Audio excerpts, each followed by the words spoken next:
on the polished maple floor of the Hashin Aikido Center, under lights so white they made every scuff mark shine. Daniel Mercer stood barefoot in faded black training pants and a gray t-shirt gone thin at the collar, facing a billionaire who had never been told no in public. The room smelled faintly of cedar, sweat, and expensive jasmine soap. 40 members in spotless white gis lined the mat, whispering behind careful smiles. Phones were already out. No one said it aloud, but half the room was waiting to watch a tired single father embarrass himself. Across from Daniel stood Julian Vale, 52, silver at the temples, owner of Vale Global Holdings, donor of the club's glass atrium, patron of international seminars. And according to the plaque in the lobby, an eighth Dan master whose name opened doors in 3 countries. Julian smiled the smile of a man accustomed to applause. "Just one round," he said, loud enough for the crowd. "A friendly demonstration. Unless you'd rather stay in the viewing section." A few people laughed. Daniel looked toward the benches near the shoe cubbies. His daughter Lucy sat there in a yellow cardigan with one missing button, holding a paper cup of vending machine cocoa in both hands. She was 8, small for her age, with a hospital band still visible inside her elbow from that morning's blood draw. Her eyes were solemn in the way sick children's eyes often are, as if they have been asked to understand too much too early. Then Daniel turned back to the billionaire and smiled, not brightly, not arrogantly, just quietly. "Only if you promise not to cry." The laughter died so fast it felt stolen from the air. That was the moment everything changed, though almost no one knew it yet. And if you believe dignity doesn't always arrive wrapped in wealth, if you believe the quietest person in the room may be carrying the deepest strength, then take a second to like this story. Subscribe and share it with someone who still knows not to judge a life by worn shoes, tired eyes, or silence. Because what happened on that mat was not really about martial arts. It was about grief, promise, fatherhood, and the kind of power that doesn't need witnesses to be real. Daniel Mercer was 38, though grief had added years to his face. He worked as a maintenance mechanic for the city transit depot, fixing hydraulic lifts, brake lines, and bus doors that froze in winter. He had broad hands, scarred knuckles, a welding burn near his thumb, and the posture of a man who spent more time carrying than resting. He had once owned more than he did now. A small house with a blue porch swing, a wife named Eliza who sang badly while folding laundry, a savings account that made the future feel possible. Then Eliza got sick. It started with migraines, then tests, then specialist hallways and careful voices and numbers that began deciding everything. Daniel sold the house first, then his pickup, then furniture that had belonged to Eliza's grandmother.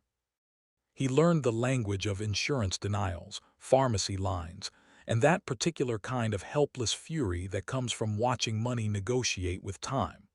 When Eliza died, Lucy was 6. After the funeral, Lucy stopped asking where her mother had gone and started asking stranger things instead. Would rain still sound the same where Mama was? Could heaven smell smoke from the depot if the wind turned right? Did brave people get tired? Daniel answered as well as he could. Some nights he answered with words. Some nights by kneeling in the hallway at 2 in the morning and holding his daughter while she cried into his shoulder, trying not to make a sound. What most people never saw was how carefully he protected ordinary life around extraordinary pain. He watched tutorials on his lunch break so he could learn to braid Lucy's hair. He cut her pancakes into stars on the mornings after chemo when she needed convincing to eat. He wrote notes in block letters for her lunchbox because his cursive slanted too badly. He sat beside her during infusions with a library book open in one hand and his other hand resting lightly on her ankle, so she would know he was there even after she fell asleep. And 2 evenings a week, for 1 hour exactly, he brought her to Hashin Aikido Center.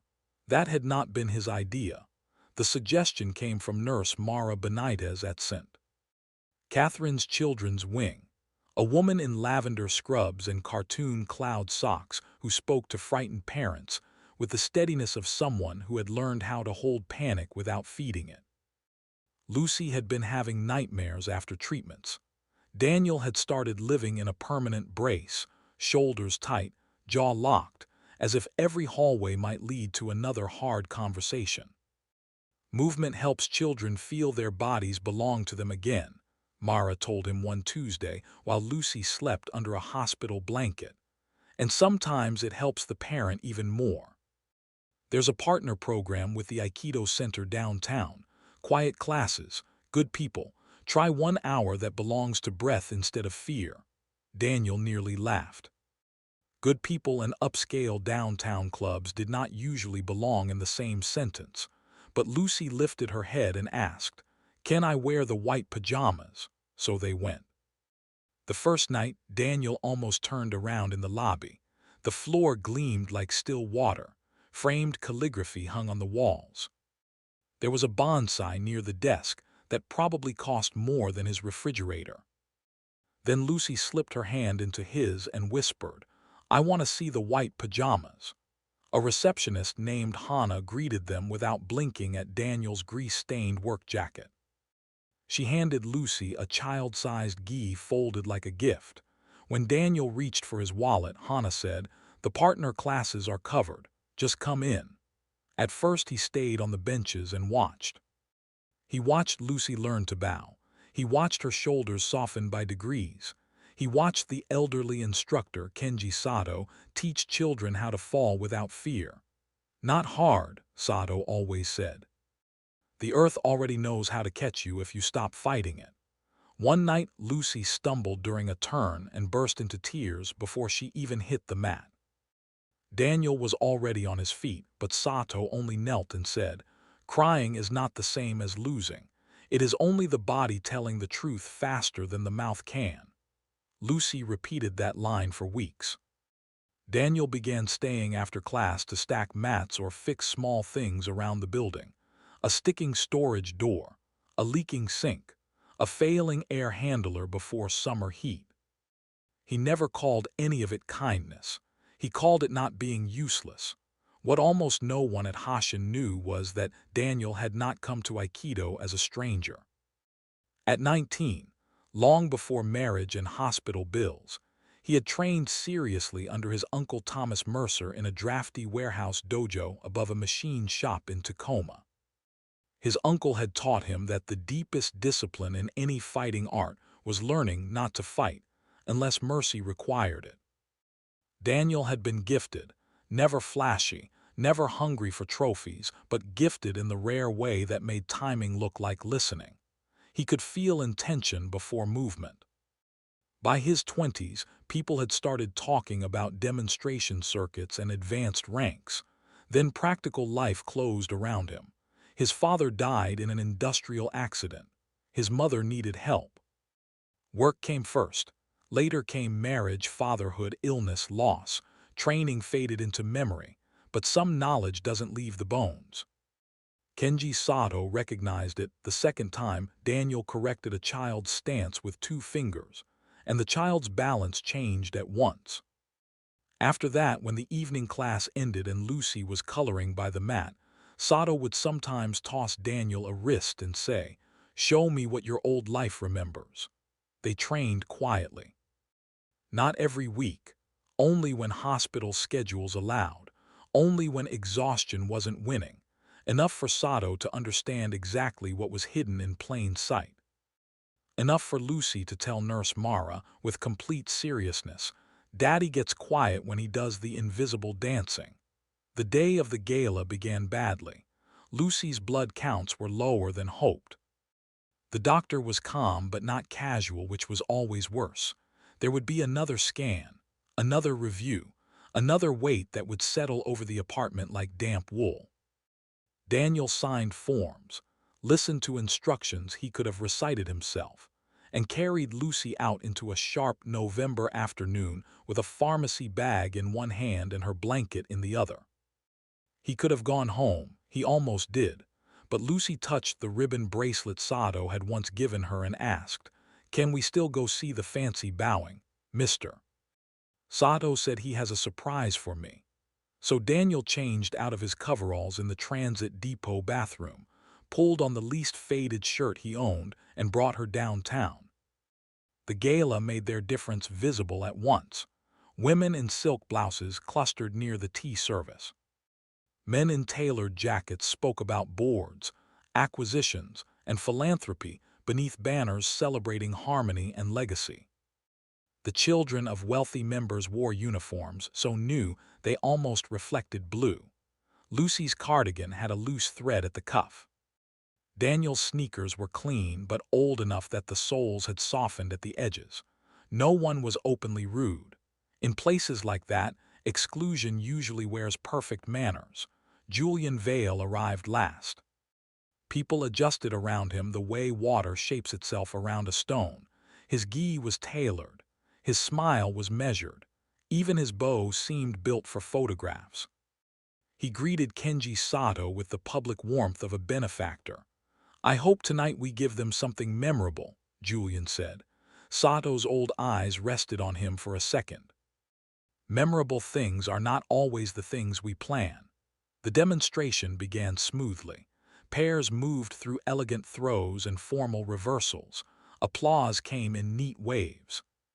Lucy watched from the bench with both hands tucked under her thighs to stop their tremor. Daniel knelt beside her, holding the paper crane Sato had already slipped into her palm. Then one of the scheduled partners for Julian's featured exhibition grabbed his calf and went down with a muscle spasm. A hush moved through the room. Julian looked around. His gaze landed on Daniel, who had just helped the injured man sit down. "You," Julian called. "You've been training informally with Sato, haven't you? Enough to move safely. Come help with the demonstration." It was presented like generosity. It was. If Daniel refused, he would look afraid. If he accepted and failed, he would become a lesson in hierarchy. "He's tired," Sato said. Julian's smile thinned. "So are we all. It's just a round, unless your student is uncomfortable. Not your student, your maintenance man, your charity case." The sentence never said those words. The room heard them anyway. Lucy tugged Daniel's sleeve. "If you don't want to, we can go home," she whispered. Brave people get tired. It was one of her old questions returned now as an answer. Daniel kissed the top of her head, handed her the crane, and rose. That was when Julian added, for the crowd as much as for Daniel, "No pressure, just do your best." And Daniel smiled. "Only if you promise not to cry." The first exchange lasted less than 3 seconds. Julian attacked with the confident precision of a man expecting obedience. Daniel moved half a breath off-line. His right hand guided, his left received. His hips turned with old economy, and Julian's center disappeared as if the floor had been politely removed. The billionaire landed flat on the mat. The room gasped. Julian stood at once, color rising under his composed expression. He adjusted his sleeve and said, "Again." Second exchange, faster, more personal. Julian added force. Daniel answered with timing so precise it barely looked like movement at all. Wrist, elbow, shoulder axis. One pivot, one breath. Julian dropped to one knee with a sharp exhale, his own momentum held safely but completely against him.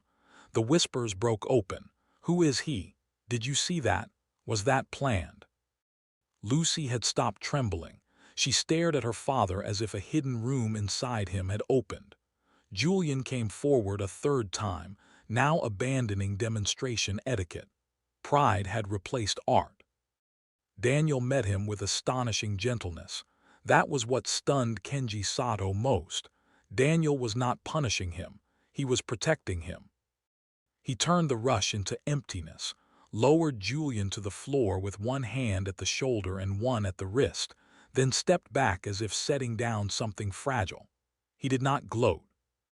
He did not smile. He simply waited.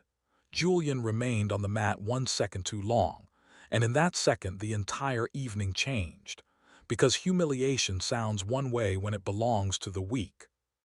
When it visits the powerful, it often arrives as silence.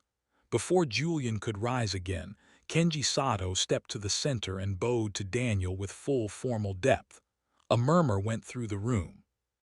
Sato turned to the spectators. "For those who do not know," he said, "this is Daniel Mercer, nephew of Thomas Mercer of Tacoma. Daniel trained under him in the old years. He was once among the finest natural practitioners I have ever seen. Some gifts grow quiet. They do not disappear." Julian's face changed. "Thomas Mercer," he said. And there it was, the tiny clue becoming the giant secret. Years earlier, before the magazines and foundation dinners, Julian had attended a regional seminar where Thomas Mercer corrected him in front of other students. Not cruelly, truthfully. Julian had relied on force, where sensitivity was required. Afterward, Thomas told him, "If winning matters more to you than protecting, rank will only make your weakness expensive." Julian had never forgotten the shame of that sentence. Now Thomas Mercer's nephew stood before him in old sneakers, carrying grief, debt, and a child with leukemia, and exposing him all over again without a trace of cruelty. Then Lucy's voice crossed the silence. "Daddy, are you doing the invisible dancing?" The room laughed, but kindly this time. Even Julian let out a startled breath that almost became laughter himself. And this is where the story could have ended, as a satisfying reversal, a rich man humbled and a poor man revealed. But lives are not changed by one moment alone. There was Nurse Mara, who saw a father dissolving by inches and wrote Hashin's number on the back of a medication schedule. There was Hannah at the desk, who quietly ignored misclass notices when the hospital swallowed whole weeks, and who once slipped grocery gift cards into Lucy's Crane envelope without signing her name. There was old Kenji Sato, who recognized buried skill and buried sorrow and exploited neither. There was Lewis at the depot, Daniel's supervisor, who rearranged shifts whenever appointments ran long and pretended it was a nuisance so Daniel would not feel indebted. There was Mrs. Holloway from apartment 3B, who watered Lucy's windowsill plants during hospital nights and kept a spare key in a tin labeled sugar, although everybody knew exactly what it was for. A life is rarely saved by one miracle. More often it is carried by a chain of almost invisible hands. On the mat, Julian rose slowly. Everyone expected anger or retreat. What came instead was harder. He bowed to Daniel, not gracefully. Pride still stiffened the angle, but he bowed. "I spoke to you like a prop," he said. "That was beneath the art. And beneath me if I'm honest enough to admit it." The room went still. Daniel looked at him for a long second. Fluorescent lights hummed overhead. Somewhere in the atrium, glasses clinked, absurdly far away. "My daughter's had a hard day," Daniel said. "I came for a paper crane." It was such a simple sentence that it did what no speech could have done. It shrank vanity to its proper size. Julian turned toward Lucy. Only then did he really see her. The hospital bracelet, the drained color in her face, the paper crane in her hand, the way she leaned against the bench because even sitting upright cost effort. Something inside him gave way. He stepped off the mat, crouched to her level, and asked, "Did I scare you?" Lucy considered him with grave courtesy. "A little," she said. "I'm sorry," she nodded, accepting the apology exactly as it was given. Then she held out the paper crane. "Mr. Sato says if you hold the wings gently, it looks like it might fly." Julian took the crane with both hands. Perhaps no victory in his life had ever felt as exposing as that small, folded square of paper. He looked back at Daniel. "May I ask what she's fighting?" Daniel hesitated. He had grown protective of that answer. Strangers often turned illness into pity or performance, but Julian no longer had an audience in his face. "Leukemia," Daniel said. The word landed heavier than any throw. Julian stood very still. Then he looked toward the director, toward Hannah, toward Sato, as if only now noticing the actual human life inside his own institution. "How long have they been in the partner program?" he asked. 11 months, Hana answered. "And no one thought to tell me," Sato replied first. "Some things are not yours to be told." Julian absorbed that. Then he faced Daniel again. "This will sound like pride trying to repair what pride damaged," he said. "Maybe it is. But tomorrow morning I want my office to cover every uncovered treatment expense your insurance refuses. Quietly. Through the foundation if you prefer. No photographs. No gala announcement. If you say no, I will accept it. If you say yes, I will be grateful for the chance to do one thing without performing it." Daniel stared at him. Miracles do not always arrive with music. Sometimes they arrive under fluorescent lights with paperwork waiting somewhere nearby. "Why?" Daniel asked. Julian looked down at the paper crane. "Because your uncle was right," he said. "I made rank expensive, maybe half my life, and because a child who can still offer gentleness after fear should not have to fight numbers too." Lucy tugged her father's hand. "Daddy," she whispered just loud enough to carry, "you can say yes. Mama said miracles still need doors." Daniel closed his eyes. For a second he was back in a hospital room, dusk turning the window purple while Eliza, already too thin, smoothed Lucy's hair and said, "Don't be so proud you turn help into another kind of loneliness." When Daniel opened his eyes, they were wet. So were Julian's. The billionaire gave a small, helpless laugh through it. "That would be the crying part, I suppose." Daniel's mouth broke into the first unguarded smile anyone there had seen all evening. "I did warn you," he said. This time, the laughter that followed was warm and human, and no one in that room was standing in quite the same place inside themselves anymore. The consequences of that night unfolded quietly. Julian kept his word. Within days, the foundation arranged an anonymous medical support grant broad enough to cover specialists, medications, travel, and the ugly incidental costs that bury families long before disease does. Daniel argued once briefly, then stopped when the documents arrived without a logo and with one handwritten note attached. For Lucy's flying lessons. Hashin expanded its partner program within months. More families came through the doors wearing work boots, store uniforms, scrubs, old coats, and grief. The room changed. The benches changed. Wealthy members who had once treated discipline as prestige found themselves tying belts for shelter kids, helping exhausted parents fill out transport forms, and learning that service is the only rank that really survives contact with suffering. Julian changed too, though not all at once. Real change rarely announces itself. He trained with less exhibition and more listening. He funded hospital transportation anonymously. He showed up early to roll mats. Mercy counts, even when it arrives late. As for Daniel, Kenji Sato insisted he begin teaching a small Saturday basics class. Not executives, not elites, just children, overlooked adults, and parents whose bodies had learned too much fear. His lessons were simple: breathe before you brace. Falling is not failing. Strength that needs witnesses is still weak. Lucy sat at the edge of those classes, with coloring pencils through most of the winter, growing stronger in uneven increments that no doctor romanticized, and every parent learned to treasure. Some months were good, some were frightening. Healing did not turn into a fairy tale just because kindness entered the story, but the burden was no longer carried by one exhausted father alone.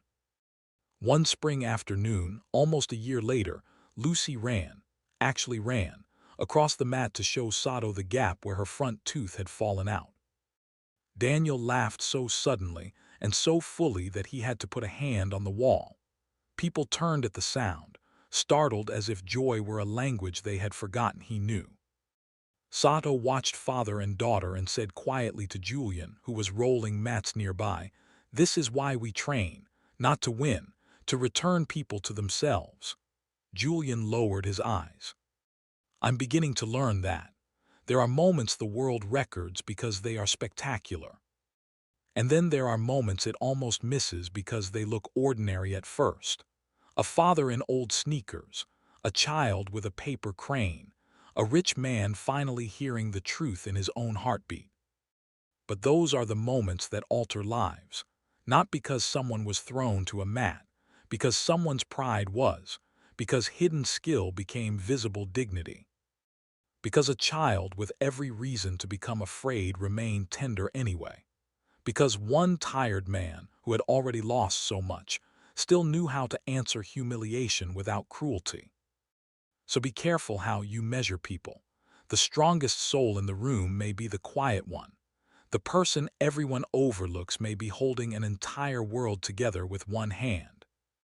And if this story stayed with you, if you believe kindness should travel farther than pride, like subscribe and share it with someone who needs the reminder that the most unforgettable people are often the ones the world almost failed to see.